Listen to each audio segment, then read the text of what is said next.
pertolongan kita, yaitu nama Allah yang telah menjadikan langit dan bumi dengan segala isinya, yang memelihara kesetiaannya sampai selama-lamanya, dan yang tidak pernah meninggalkan karya tangannya. Salam kasih karunia dan damai sejahtera dari Allah Bapa dan Tuhan Yesus Kristus dalam persekutuan Roh Kudus, kiranya atas saudara-saudara. Amin. Amin.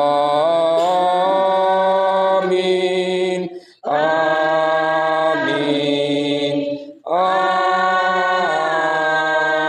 Amin. Silakan kita duduk. Sidang jemaat kekasih Tuhan, sabda Tuhan yang membimbing kita dalam kebaktian ini dari Kolose pasal 3 ayat 16 dan ayat 17. Kolose pasal 3 ayat 16 dan 17. Demikian bunyi sabda Tuhan yang menjadi nas pembimbing ini. Hendaklah perkataan Kristus diam dengan segala kekayaannya di antara kamu, sehingga kamu dengan segala hikmat mengajar dan menegur seorang akan yang lain, dan sambil menyanyikan mazmur dan puji-pujian dan nyanyian rohani, kamu mengucap syukur kepada Allah di dalam hatimu.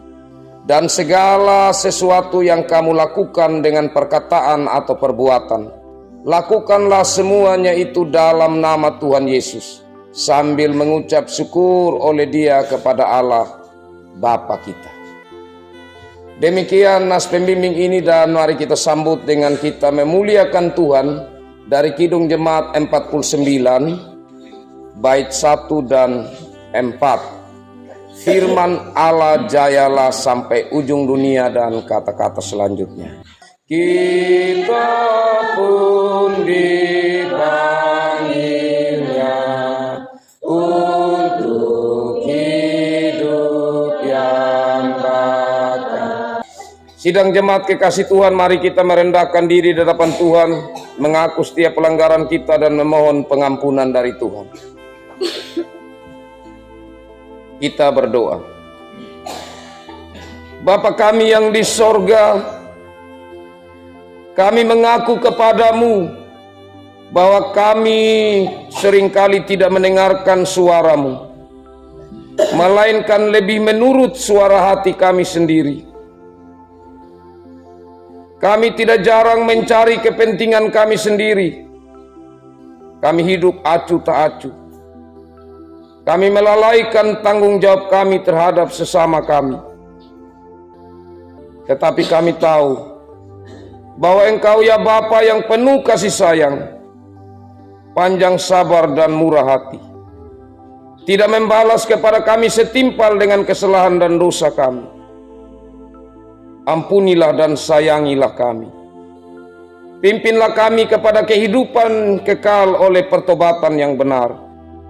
Kami mohon ini karena kasih-Mu yang nyata dalam Yesus Kristus, Tuhan dan Juru Selamat kami. Amin. Mari kita menyanyi pujian Kupya Gumori Mawehabina. Kupya Gumori Mawehabina.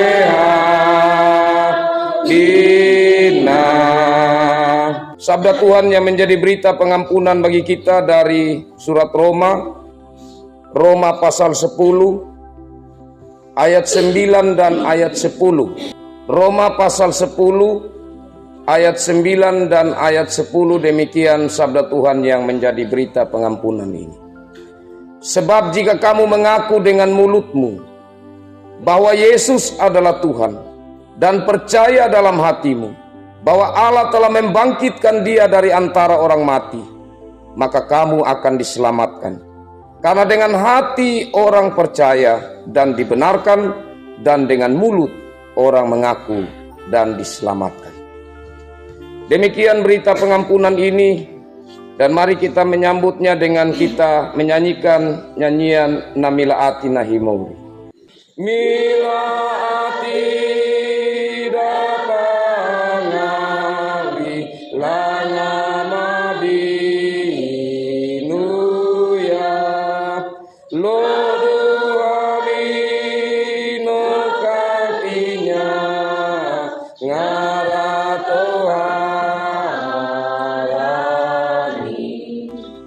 Sidang jemaat kekasih Tuhan, sabda Tuhan yang menjadi petunjuk hidup baru bagi kita dari Mazmur pasal 1. Mazmur pasal 1 ayat 1 sampai ayat 6. Saya jemput sidang jemaat kita berdiri.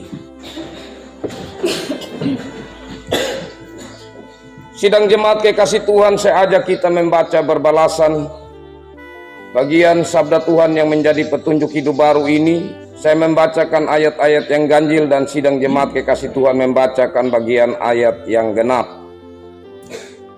Jalan orang benar dan jalan orang fasik. Berbahagialah orang yang tidak berjalan menurut nasihat orang fasik, yang tidak berdiri di jalan orang berdosa, dan yang tidak duduk dalam kumpulan pencemooh. Tapi yang disukaannya dialah Taurat Tuhan, dan yang merenungkan Taurat itu siang dan malam. Ia seperti pohon yang ditanam di tepi aliran air, yang menghasilkan buahnya pada musimnya, dan yang tidak layu daunnya, apa saja yang diperbuatnya berhasil. Bukan demikian orang fasik, mereka seperti sepan yang meniupkan angin. Sebab itu orang fasik tidak akan tahan dalam penghakiman, begitu pula orang berdosa dalam perkumpulan orang benar. Sebab Tuhan mengenal jalan orang benar, tetapi jalan orang fasik menuju kebinasaan. Demikian petunjuk hidup baru ini, dan mari kita menyambutnya dengan kita bersama-sama memuliakan Tuhan dari Kidung Jemaat 54 bait 1 dan 4. Kidung Jemaat nomor 54. Kita nyanyikan bait 1 dan bait 4. Tak kita menyerahkan kepada musuhnya. Tak boleh firman Allah yang sungguh dan teguh, Alkitab yang mulia diambil seterusnya. Silakan duduk. Sidang jemaat kekasih Tuhan, tibalah kita pada puncak dari ibadah kita, yaitu pemberitaan sabda Tuhan. Firman Tuhan dari Kisah Para Rasul pasal 2 ayat 41 sampai 47. Mari kita berdoa memohon campur tangan Tuhan dalam Roh Kudus untuk pemberitaan sabda Tuhan. Kita berdoa. Ya Allah Bapa di sorga, saat ini kami merendahkan diri di hadapan hadirat-Mu ya Tuhan. Karena kerinduan yang besar dalam diri kami untuk mendengar suara Tuhan. Kami mau mendengar Tuhan berbicara kepada kami lewat firman Tuhan. Karena kami percaya bahwa firman Tuhan itulah pegangan kami, itulah pelita dalam arah langkah hidup yang kami jalani, yang mengarahkan kami kepada kehendak Tuhan, yang mengarahkan kami kepada kebenaran Tuhan, yang mengarahkan kami kepada kehidupan yang kekal yang Tuhan rancangkan bagi kami. Ya Allah Bapa di sorga, kami mohon Roh Kudus-Mu melingkupi kami semua, sehingga firman-Mu yang kami dengar, kami renungkan, kami mengerti, dan Roh Kudus yang kami percayakan dalam hidup kami, untuk kami dimampukan melakukan maksud firman-Mu. Dan hamba-Mu saat ini Tuhan, yang Tuhan percayakan untuk memberitakan sabda-Mu, hamba-Mu manusia yang terbatas, bahkan tidak layak di hadapan-Mu, tidak layak untuk memberitakan kebenaran-Mu. Karena itu ya Tuhan, biarlah Roh Kudus bekerja dalam diri hamba-Mu, sehingga firman-Mu disampaikan oleh karya Roh Kudus, sehingga nama-Mu yang dimuliakan Tuhan semakin tinggi, dan hamba-Mu semakin rendah di hadapan Tuhan. Ya Allah Bapa di sorga, mari datang dan berfirman-Mu. Dalam Yesus Kristus, firman hidup, kami memohon. Amin. Kekasih-kekasih Tuhan, sekali lagi bagian sabda Tuhan Kisah Para Rasul pasal 2 ayat 41 sampai 47 saya bacakan bagi kita. Cara hidup jemaat yang pertama. Orang-orang yang menerima perkataannya itu memberi diri dibaptis, dan pada hari itu jumlah mereka bertambah kira-kira 3.000 jiwa. Mereka bertekun dalam pengajaran rasul-rasul dan dalam persekutuan, dan mereka selalu berkumpul untuk memecahkan roti dan berdoa. Maka ketakutanlah mereka semua, sedang rasul-rasul itu mengadakan banyak mujizat dan tanda. Dan semua orang yang telah menjadi percaya tetap bersatu, dan segala kepunyaan mereka adalah kepunyaan bersama. Dan selalu ada dari mereka yang menjual harta miliknya, lalu membagi-bagikannya kepada semua orang sesuai dengan keperluan masing-masing.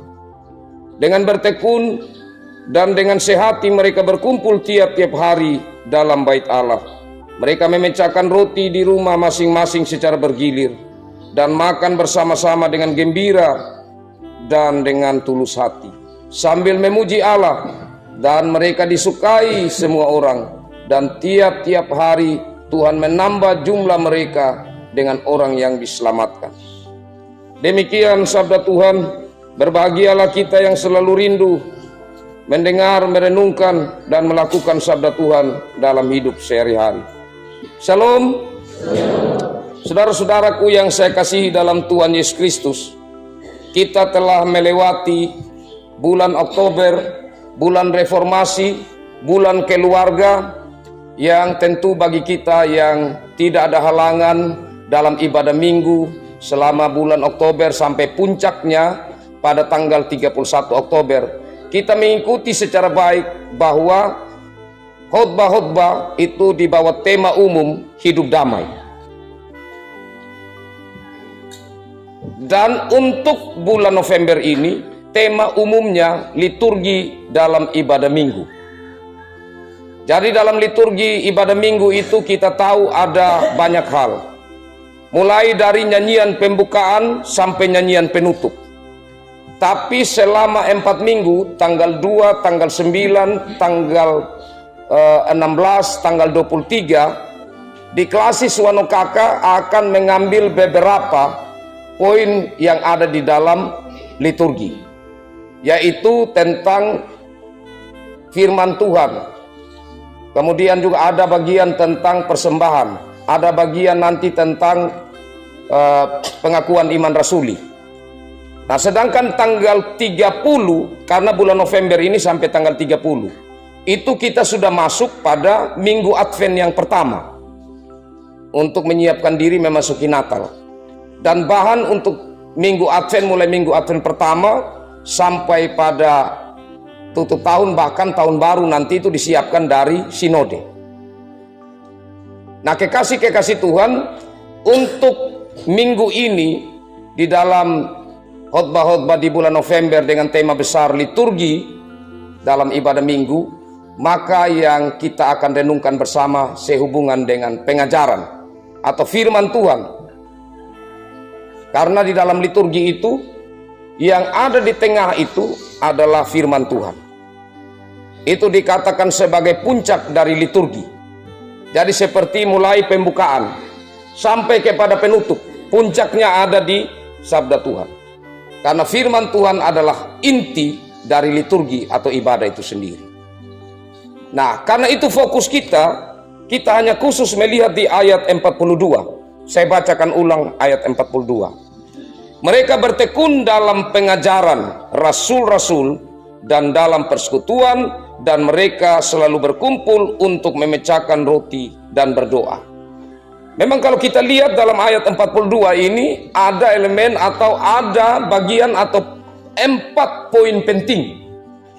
4 poin penting yang tidak terpisahkan, yang harus terikat di dalam persekutuan gereja dari dulu, sekarang, dan selamanya. Dalam hal ini yaitu yang pertama pengajaran, yang kedua itu persekutuan, yang ketiga itu memecahkan roti, dan yang keempat itu berdoa. Itu 4 hal yang tidak bisa terlepas dari persekutuan gereja. Nah, tapi kita secara khususnya melihat bagian pengajaran rasul-rasul atau bagian pengajaran.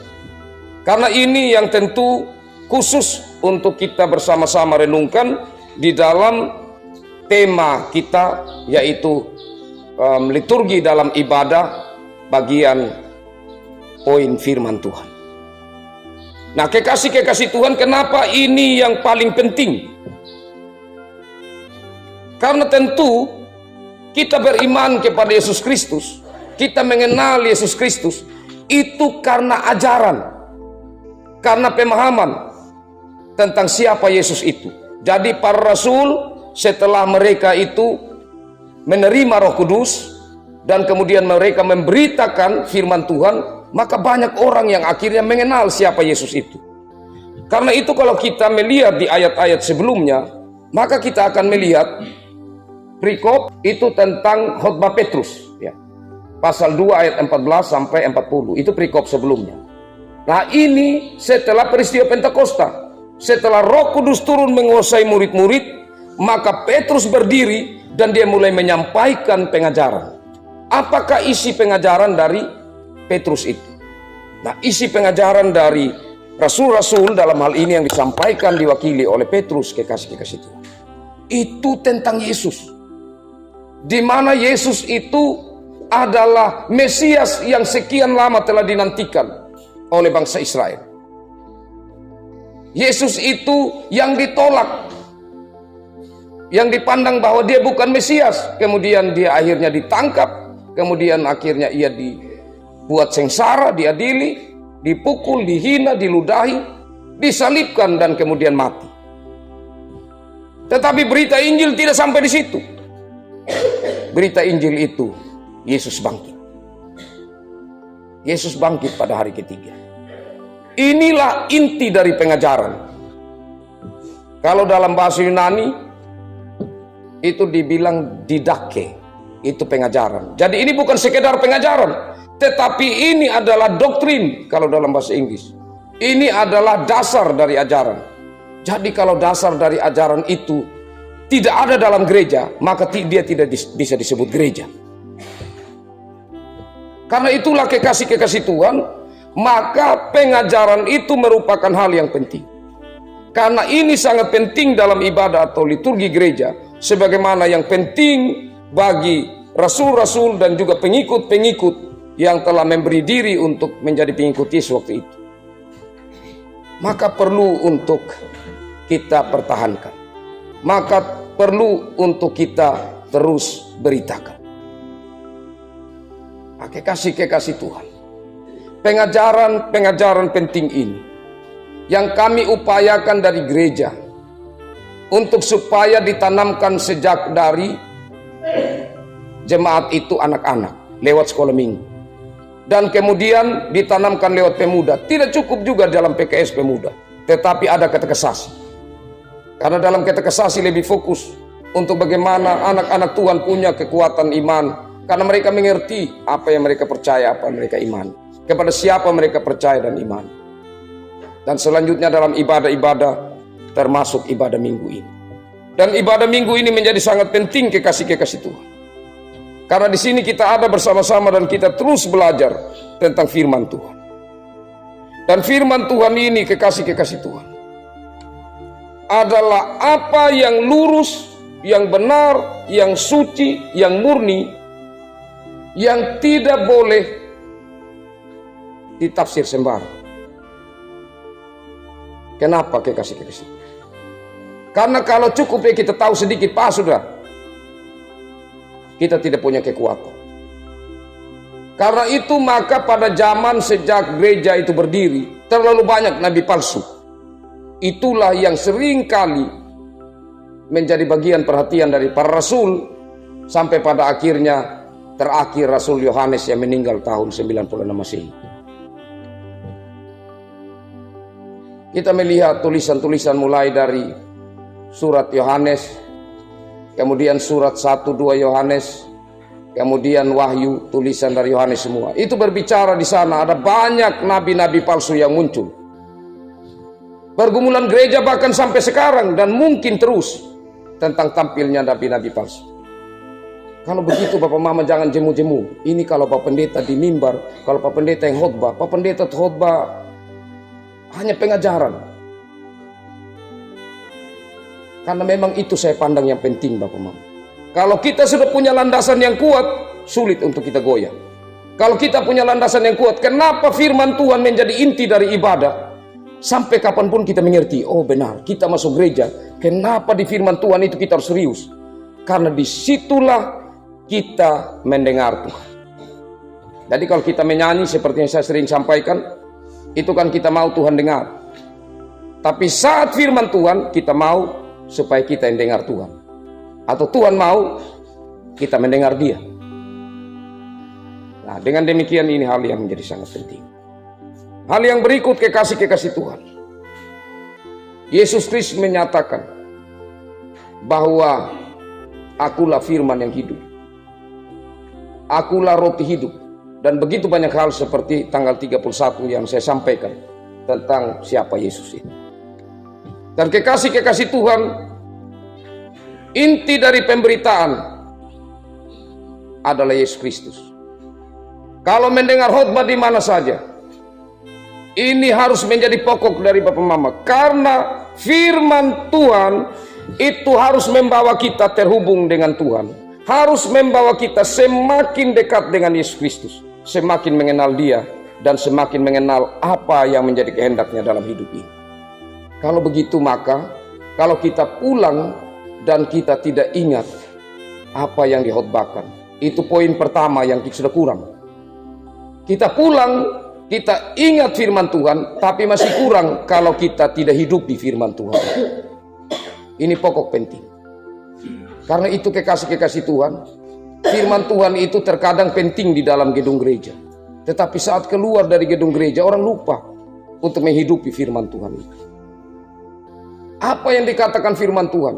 Kalau bisa catat dalam pikiran, dalam hati. Saya pulang ini, saya bawa poin ini.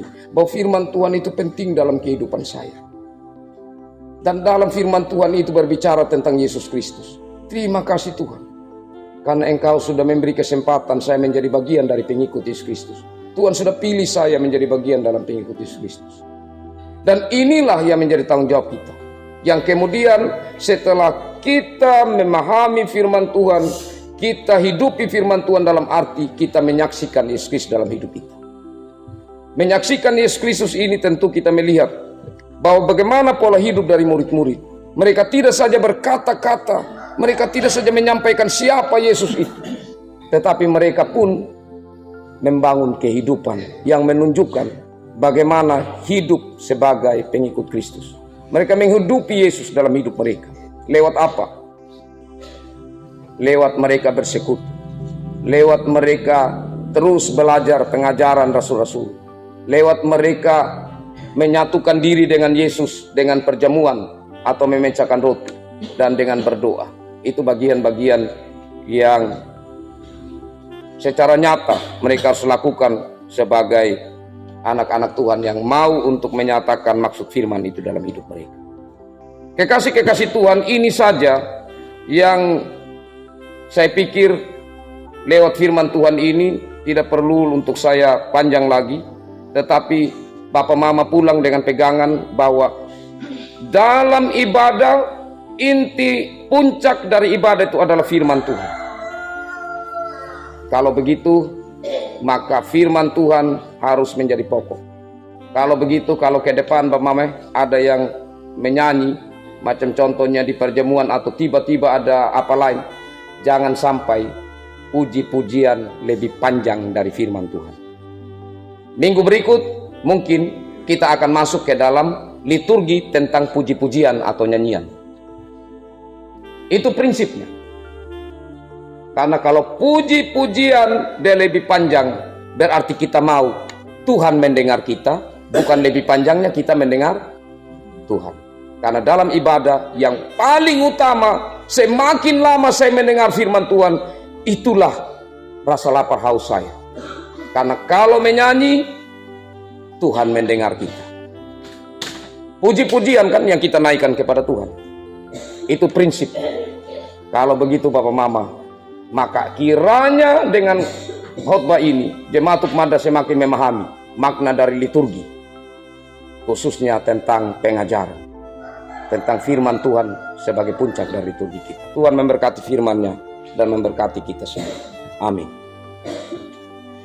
Kekasih-kekasih Tuhan, mari kita satu hati dalam doa syukur dan syafaat. Mari kita berdoa. Allah Bapa di sorga, kami datang mengucap syukur di hadapan hadirat-Mu. karena Tuhan memberi kesempatan, kerinduan kami untuk mendengar suara Tuhan, firman Tuhan yang membawa kehidupan yang benar, yang lurus, sesuai dengan rancangan Tuhan, maksud Tuhan dalam kehidupan kami sebagai pengikut Kristus. Terima kasih untuk firman-Mu yang sudah kami dengar, kami renungkan, tanam dan artikan, dan Tuhan tolong kami untuk kami menjadi pelaku-pelaku firman Tuhan. Ya Allah Bapa di sorga, kami doakan ibadah yang terjadi di mana-mana tempat saat ini, pemberitaan sabda-Mu yang disampaikan pelayan-pelayan-Mu, Tuhan berkati, memberkati pelayan-pelayan Tuhan, memberkati warga jemaat Tuhan termasuk di cabang Lahona dan di cabang Tupoki. Ya Allah Bapa dalam kerajaan sorga, dalam kehidupan yang Tuhan percayakan kami jalani, khususnya seminggu yang kami lewati, ada begitu banyak hal yang kami gumuli, baik secara pribadi, rumah tangga, keluarga. Kami bawa ke hadapan hadirat-Mu ya Tuhan. Kami mohon biarlah Tuhan terus menopang kami, terlebih khususnya dalam duka yang dihadapi oleh saudara-saudara kami. Tuhan tetap hadir dan memberi kekuatan penghiburan. Dalam kesempatan ini kami juga menaikkan ungkapan syukur di hadapan hadirat-Mu ya Tuhan, karena kami merasakan akan kasih sayang pimpinan Tuhan dalam hidup kami. Kami merasakan ada berkat-berkat yang Tuhan nyatakan dalam hidup kami. Kami bersyukur juga untuk saudara-saudara kami yang sudah kembali dari Kupang, baik itu yang lalu Mama Rofin, baik itu yang baru tiba Bapak Mama Adel dan Adel. Kami bersama-sama bersyukur untuk sukacita wisuda dari Mama Rofin dan Adel. Terima kasih ya Tuhan, ini semua karena kasih kemurahan Tuhan yang memberi kepada mereka rezeki, yang memberi kepada mereka kekuatan untuk mereka melalui waktu-waktu yang sulit sampai kepada puncaknya mereka sukacita dengan wisuda. Ada begitu banyak proses yang mereka lalui dengan Tuhan. Terima kasih untuk semuanya itu Tuhan. Ya Allah Bapa dalam kerajaan sorga, dalam kesempatan ini kami juga mendoakan secara khususnya untuk panitia pembangunan. Tuhan memberkati panitia yang ada. Tuhan memberkati rencana dari kepanitiaan dan kami semua. Dan kami mendoakan juga untuk panitia lomba paduan suara dan Natal. Tuhan memberkati panitia yang ada, memberkati rencana-rencana pertemuan dan kegiatan selanjutnya. Dan kami mohon untuk grup-grup yang ada di Wake-Wake bahkan cabang-cabang, Tuhan memberkati dalam latihan-latihan yang direncanakan. Ya Allah Bapa dalam kerajaan sorga, seluruh keberadaan kehidupan kami serahkan ke dalam tangan pengasihan, termasuk minggu kerja yang baru dan juga di dalam pelayanan sebagai majelis jemaat. Tuhan memberkati kami semua. Ini doa kami ya Tuhan, mengampuni segala pelanggaran kami. Dalam Yesus Kristus kami naikkan ungkapan syukur dan menaruh syafaat kepada Bapa di sorga. Amin. Kekasih-kekasih Tuhan, kita akan menyatakan ungkapan syukur kita lewat persembahan kolekte mingguan. Dan sambil tangguh persembahan diedarkan, kita menyanyi bersama pujian Kidung Jemaat 338. Kidung Jemaat 338. Marilah, marilah hai saudara menyebarkan terang dunia, dan kata-kata selanjutnya. Marilah, marilah hai saudara menyebarkan terang